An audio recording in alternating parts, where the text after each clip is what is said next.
जैसा आपने पिछले लास्ट में कुनिंदों का एक संक्षिप्त विवरण आपको दिया था, जिसमें हमने बताया था कि कुनिंद कैसे अपनी यहाँ सत्ता स्थापित कर पाए और यौधेय और औदुंबर ये जितने भी साम्राज्य एक स्वतंत्र राज्य के रूप में स्थापित हुए थे, ये कैसे उत्तराखंड में अपनी शासन सत्ता को स्थापित कर पाए थे कुनिंदों के बाद। लेकिन साथ ही साथ कुनिंदों की हमने कुछ मुद्राओं की बात की थी, कहाँ से ये मुद्राएं प्राप्त हुई थी, और ये हमने बताया था कि प्रथम वर्ग और द्वितीय वर्ग की मुद्राएं प्राप्त हुई थी।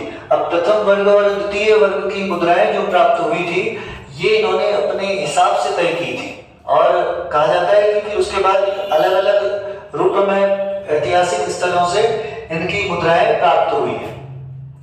अच्छा, अगर सामान्य रूप से अगर हम बात करें तो अल्मोड़ा प्रकार की मुद्राएं और अमोघभूति प्रकार की मुद्राएं और इनके अधिष्ठाता देव चत्रेश्वर या उन्हें छत्रेश्वर भी कहते हैं, ये मुद्राएं छत्रेश्वर प्रकार की मुद्राएं। अगर आप थोड़ा देखेंगे आज कि जो ये मुद्राएं प्राप्त हुई थी, ये कौन कौन सी मुद्राएं थी, यानी कुनिंदों की मुद्राएं,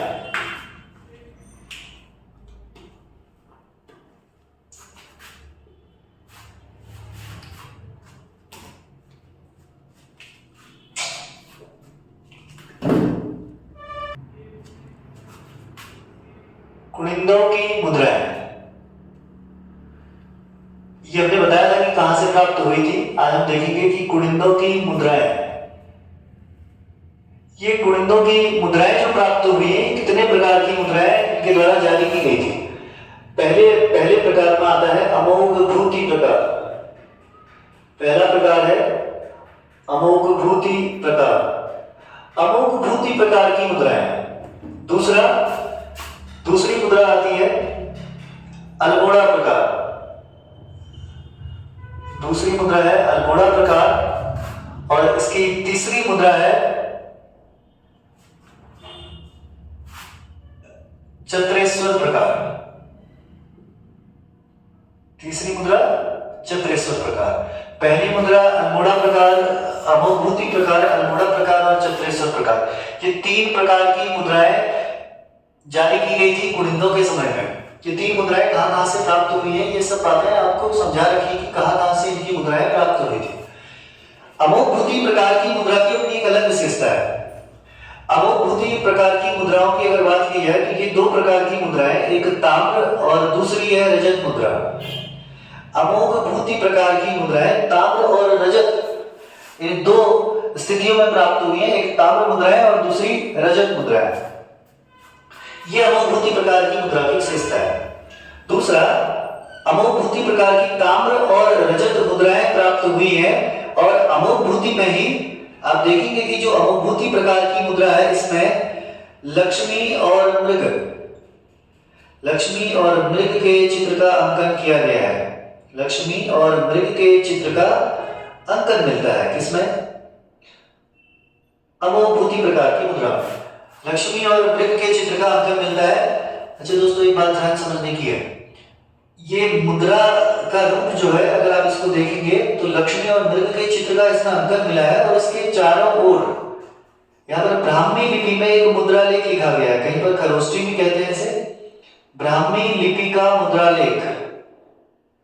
ब्राह्मी लिपि का मुद्रा लेख इस मुद्रा के चारों ओर लिखा गया है, जिसमें राज्ञा अमोघभूति महाराजस ऐसे करके कुछ लिखा गया है संस्कृत में, ब्राह्मी लिपि के मुद्रा लेख इस मुद्रा के चारों ओर। अच्छा, एक खास विशेषता यह है अमोघभूति प्रकार की मुद्राओं की कि इन मुद्राओं से हमें एक जानकारी और मिलती है।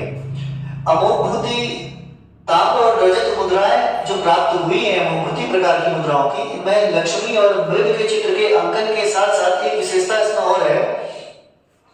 वो विशेषता क्या है कि कुनिंदों के पड़ोसी, आप कह सकते हैं, क्योंकि कुनिंदों के पड़ोसी कुलुत कहा जाता है कि इस मुद्रा में कुनिंदों के पड़ोसी कुलुत की भांति ये लिखा गया है, ये पाया गया है कि इन मुद्राओं में कुलुत जो कि कुनिंदों के पड़ोसी थे, इनकी ही भांति कहा गया कि कि कुड़िंद भी अपने पड़ोसियों की भांति कुड़िंद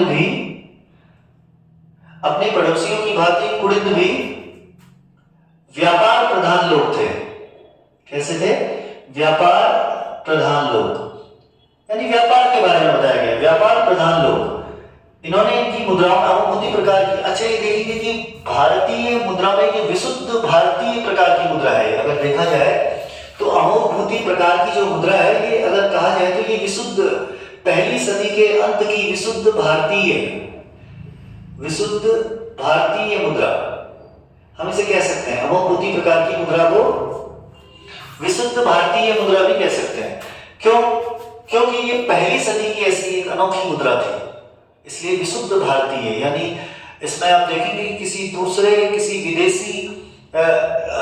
भी विदेशी साम्राज्य का कोई भी प्रभाव इसकी मुद्राओं में देखने को नहीं मिलता है। इसलिए हम इसे कहते हैं कि ये एक विशुद्ध भारतीय मुद्रा का उदाहरण है। और ये ताम्र और रजत इसमें जारी की गई थी और इसकी मुद्राओं में लक्ष्मी और मृग के चित्र का अंकन किया गया। और इस मुद्रा के चारों ओर ब्राह्मी लिपि या खरोष्टी लिपि में इस मुद्रा के चारों ओर लिखा गया था अमोघभूति महारजस।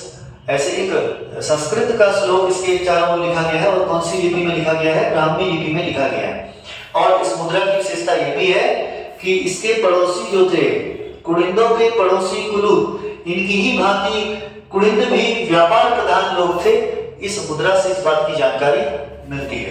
तो अमोघभूति प्रकार, और एक प्रतापी शासक के रूप में अमोघभूति को भी हम लोग जानते हैं।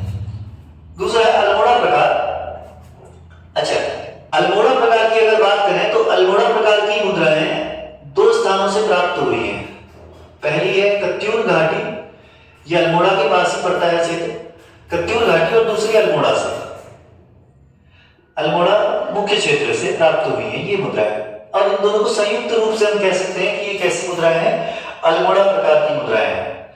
इतनी बात समझ पा रहे हैं?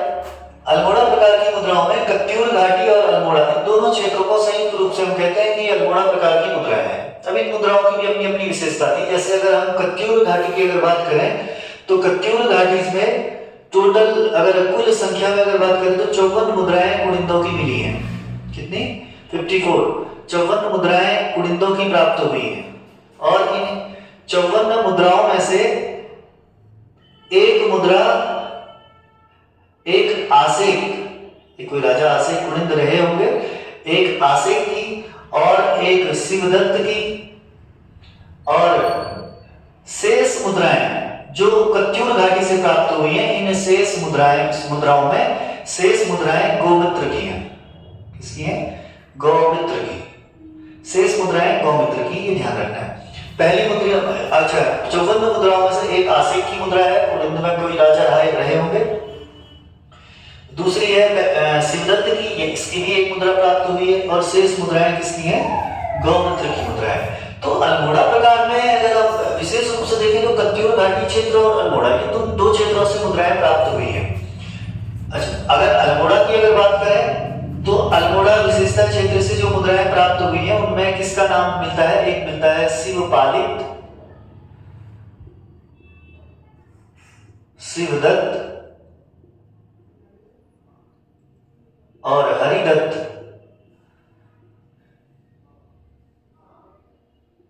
और एक लिखा है मगभद्द। अब ये नाम इस तरह से आप लिखेंगे, जैसे कटौज साहब की पुस्तक में इस तरह से लिखा हुआ है नाम ये। अब इसको कभी कभी कहीं किताबों में मगभद्द एक साथ डैश करके भी लिख देते हैं, एक साथ डैश को हटाने के बाद भी लिख देते हैं। लेकिन मुख्य रूप से आप ये समझ नहीं कि कैसे लिखा गया है। बात यह है कि अल्मोड़ा प्रकार से प्राप्त की गई इन मुद्राओं की अपनी अलग विशेषता थी, जिन्होंने ये बताया कि कुड़िंद यहाँ पर निवास करते थे। और इन्हीं कुड़िंदों की अगर जानकारी हम देखें, हमने पहले बताया कि इनकी जानकारी का स्रोत इनकी मुद्राएं हैं। और जिनमें से कत्यूर घाटी और अल्मोड़ा से मिलने वाली इन मुद्राओं में ऐसे इन शासकों के लेख या इन शासकों के नाम मिले हुए हैं, जिसमें से 54 मुद्राएं कुड़िंदों की, जिसमें से एक आसेक और एक शिवदत्त और शेष मुद्राएं गौमित्र की। जो ये प्राप्त हुई है ये कत्यूर घाटी से प्राप्त हुई है। और शिवपालित, शिवदत्त, हरिदत्त, जिनके नाम इन 4 राजाओं के नाम मिलते हैं, कुड़िंद शासकों के नाम मिलते हैं, ये मुद्राएं अल्मोड़ा क्षेत्र से ही प्राप्त हुई। लेकिन संयुक्त रूप में हम ये कह सकते हैं कि कत्यूर घाटी और अल्मोड़ा से प्राप्त होने वाली सभी मुद्राओं को संयुक्त रूप से हम कहते हैं अल्मोड़ा प्रकार की मुद्रा। जैसे हमने देखा अमोघभूति प्रकार की मुद्रा और दूसरी अल्मोड़ा प्रकार की मुद्रा। अच्छा, अगर हम तीसरी बात करें चत्रेश्वर प्रकार, ये चत्रेश्वर अब आप देखेंगे कि इनके कुनिंदों के अधिष्ठात्री देव, कुनिंदों के अधिष्ठात्री देव, इनका नाम था छत्रेश्वर। अच्छा, एक बात और समझेंगे, छत्रेश्वर इनके अधिष्ठात्री देव का नाम था। अब अगर आप देखेंगे तो ये एक अनाम मुद्रा भी है, हम कह सकते हैं कहीं पर इसको कहते हैं कि ये अनाम मुद्रा है, लेकिन फिर भी हम ये कह रहे हैं कि स्थायी तौर पर स्थायी देव के रूप में, स्थायी देव के रूप में शिव को जैसे पूजा जाता है, उस आधार पर हम कह सकते हैं कि इनके कुनिंदों के जो अधिष्ठात्री देव थे, ये अधिष्ठात्री देव शिव, इनकी ये मुद्रा प्राप्त हो गई है और उन्हें छत्रेश्वर कहा जाता था इनके अधिष्ठात्री देव को, और इसीलिए इन्होंने इस मुद्रा में अपने अधिष्ठात्री देव का चित्र अंकित किया था। इसलिए इस प्रकार की मुद्रा को क्या कहा गया, ये परिवर्तित होकर छत्रेश्वर से क्या बनी, छत्रेश्वर बनी। तो ये तीन प्रकार की मुद्राएं आपको ध्यान रखनी है कुनिंदों की। पहली अमोघभूति प्रकार, दूसरी अल्मोड़ा प्रकार और तीसरी छत्रेश्वर प्रकार। फिर से सुनेंगे, अमोघभूति प्रकार की मुद्रा एक विशुद्ध भारतीय मुद्रा है, इस पर किसी दूसरी कला का प्रभाव नहीं दिखता है। दूसरा, अमोघभूति प्रकार की मुद्राएं ताम्र और रजत में जारी की गई थी और जिस पर लक्ष्मी और मृग के चित्र का अंकन किया गया था, और ब्राह्मी लिपि पर यहाँ पर अमोघभूति राजस करके एक संस्कृत का श्लोक लिखा हुआ है, जैसा कि मैंने पहले बताया।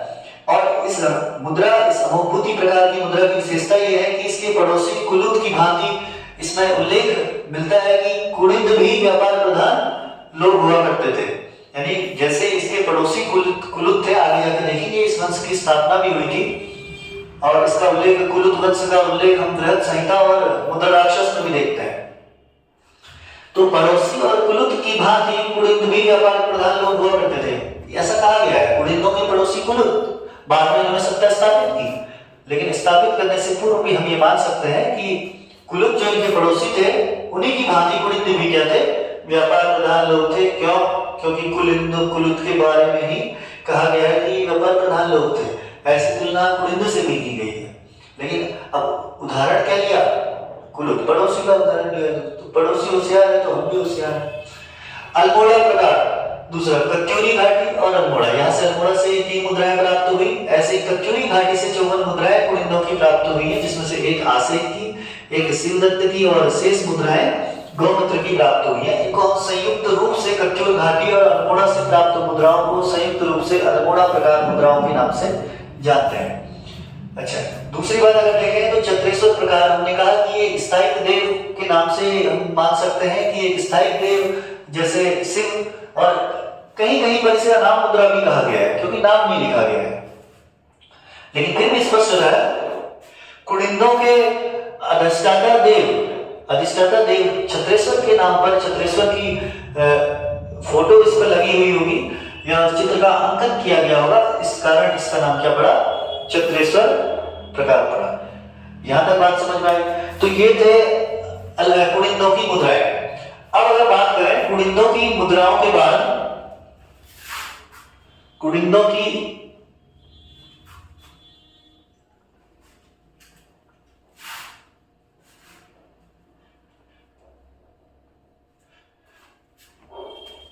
अब इनका राज्य विस्तार किस तरह से हुआ था। कुनिंदों की मुद्राओं के बाद इनके राज्य विस्तार की भी अगर हम बात करें कि कुनिंदों ने अपना राज्य विस्तार किस तरह से किया, अगर हम उत्तराखंड की अगर बात करें तो ये क्षेत्र मुख्य रूप से, क्यों, कुनिंदों ने उत्तराखंड के साथ साथ अगर हम बात करें तो इधर हिमाचल प्रदेश, ये उत्तराखंड का पश्चिमी भाग है। हिमाचल प्रदेश के अलावा इधर हम देखें तो अंबाला के बाद अगर हम बात करें तो इधर देहरादून, हरिद्वार से लगा हुआ क्षेत्र, देहरादून से लगा हुआ क्षेत्र, इधर सहारनपुर, और फिर बात करें हरिद्वार से लगा हुआ क्षेत्र, इधर बिजनौर। ये अंबाला थोड़ा सा दूर है, फिलहाल हमने यहाँ पे लिख दिया इसे, लेकिन आप इस डायरेक्शन को यही समझेंगे। तो ये उत्तराखंड का पश्चिमी भाग है, ध्यान रखिएगा, ये उत्तराखंड का पश्चिमी भाग है। इस पश्चिमी भाग में क्योंकि कुनिंदों की सत्ता है, अब कहा गया कि कुनिंदों की जो राजधानी थी वो कलकूट, और इस उत्तरकाशी क्षेत्र में इसे शत्रुघ्न, ये दो क्षेत्र कलकूट कालसी के पास जिसका पुराना नाम है, ये कलकूट और शत्रुघ्न, ये क्षेत्र यहाँ कुड़िंदों की, अगर हम कलकूट कहें तो ये पहली राजधानी कुड़िंदों की रही थी, पहली राजधानी कुड़िंदों की रही, और शत्रुघ्न की दूसरी राजधानी कुड़िंदों की हुई थी। यानी दो राजधानियां, पहली राजधानी कलकूट और दूसरी शत्रुघ्न, ये दो राजधानियां थी। बाकी विस्तार आपको मैंने बता रखा है कि कहां तक इसका क्षेत्र, पिछली क्लास में कहां तक इसका क्षेत्र विस्तृत था, लेकिन राजधानी के रूप में देखेंगे तो कुड़िंदों की पहली राजधानी कलकूट और दूसरी राजधानी शत्रुघ्न। उत्तराखंड से बाहर अगर हम बात करें तो बिजनौर और सहारनपुर, अंबाला, हिमाचल प्रदेश के कुछ विस्तृत क्षेत्रों में कुड़िंदों की संख्या पाई गई है या कुड़िंदों का विस्तार पाया गया है, साम्राज्य विस्तार, और कुड़िंदों के बारे में जानकारी भी हासिल नहीं की है। ये तो था इसका साम्राज्य विस्तार की, अगर हम देखें तो कुड़िंदों का राज्य विस्तार, बहुत सामान्य सी बात है। ये इसका राज्य विस्तार था कुड़िंदों का, पहली राजधानी कलकूट, दूसरी राजधानी शत्रुघ्न, और हिमाचल प्रदेश, अंबाला, सहारनपुर और बिजनौर तक ये क्षेत्र फैला हुआ था कुड़िंदों का। अब अगर दूसरी बात करें, ये बात तो राज्य विस्तार की है, इतनी बात आप लोग नोट कर लें, राज्य विस्तार की, कहाँ इनका राज्य विस्तार था, कौन सी राजधानी बनी थी, कौन सी दूसरी। इसके अलावा अगर जानकारी के स्रोत की अगर हम बात करें कुड़िंदों के, और क्या जानकारी के स्रोत हो सकते हैं, अंतिम बिंदु है, तो देखेंगे महाभारत, महाभारत में, और दूसरा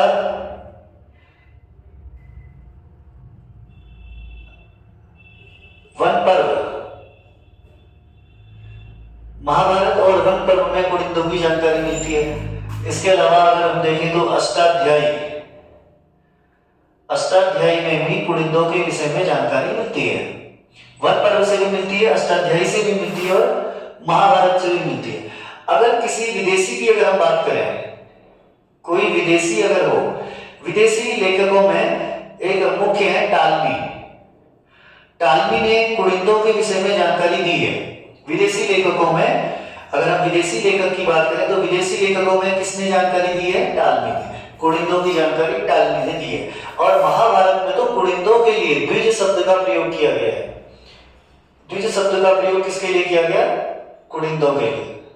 और इन्हीं कुड़िंदों के अगर कोई शासक हो, इन्हीं कुड़िंदों के शासकों के लिए, कुड़िंदों के लिए द्विज शब्द का प्रयोग और इसके शासकों के लिए द्विज श्रेष्ठ का प्रयोग किया गया है। किसका प्रयोग किया गया है, द्विज श्रेष्ठ। और वन पर्व की बात करें तो एक सुबाहु नाम का राजा था, इस सुबाहु, कुड़िंद राजा सुबाहु की जानकारी भी यहां से प्राप्त होती है वन पर्व से। कुड़िंद राजा सुबाहु की जानकारी प्राप्त होती है वन पर्व से। महाभारत में कुड़िंदों को द्विज और इसके शासकों को द्विज श्रेष्ठ के नाम से संबोधित किया गया है। अच्छा, आगे देखेंगे, अष्टाध्यायी से भी कुड़िंदों के विषय में जानकारी मिलती है। तो ये बातें आप लोगों को ध्यान रखनी है, कुड़िंदों के विषय में जानकारी मिलती है। अच्छा, ये राज्य क्षेत्र भी आप देख लीजिएगा, ये पहली राजधानी, दूसरी राजधानी, और बिजनौर, सहारनपुर, अंबाला, हिमाचल प्रदेश तक इस राज्य का विस्तार था। यूपी के कुछ राज्य और अंबाला और हिमाचल प्रदेश दूसरा राज्य, यहाँ तक कुड़िंदों का विस्तार था। बाकी आपने उत्तराखंड में ही देखना है कि कहाँ कहाँ इनकी सत्ता स्थापित थी। अब इनकी स्थापित सत्ता को ही आप लोगों ने थोड़ा सा जो अपने पिछली क्लास में बताया था वो भी देखना है। जानकारी के स्रोत में फिर से देख लीजिए, महाभारत, वन पर्व, अष्टाध्यायी और विदेशी लेखक, ये चार जानकारियां कुड़िंदों के बारे में बताती हैं। तो चार जानकारियां कौन कौन सी मिल रही हैं, इन चार जानकारियों में देखेंगे। पहला, अष्टाध्यायी से कुड़िंदों का विवरण मिलता है। वन पर्व से सुबाहु की एक जानकारी मिलती है, सुबाहु कुड़िंद राजा की जानकारी मिलती है। और महाभारत की अगर हम बात करें तो यहाँ से द्विज यानी कुड़िंदों को द्विज और शासकों को द्विज श्रेष्ठ यहाँ पर कहा गया है। और एक विदेशी लेखक है टालमी, इन्होंने भी कुड़िंदों के विषय में जानकारी दी है। तो इतनी बातें आप लोग समझ पाए होंगे कि राज्य विस्तार इसका क्या था और जानकारी के स्रोत इसके क्या क्या हैं, और कुड़िंदों ने किस आधार पर मुद्राएं जारी की थी, हमने पिछली क्लास में पढ़ा था। और आज कितने प्रकार की ये मुद्राएं थी इसके विषय में भी हमने आपको बता दिया है। अब आप लोग इसको जो है अच्छे से नोट्स बना के इसे लिख लेंगे। ज्यादा विस्तार में हमने परसों भी बताया है, आज भी थोड़ा विस्तार कर दिया। इसका इतनी बातें आप सामान्य रूप से याद रखिए, इससे बाहर पेपर में नहीं आएगा।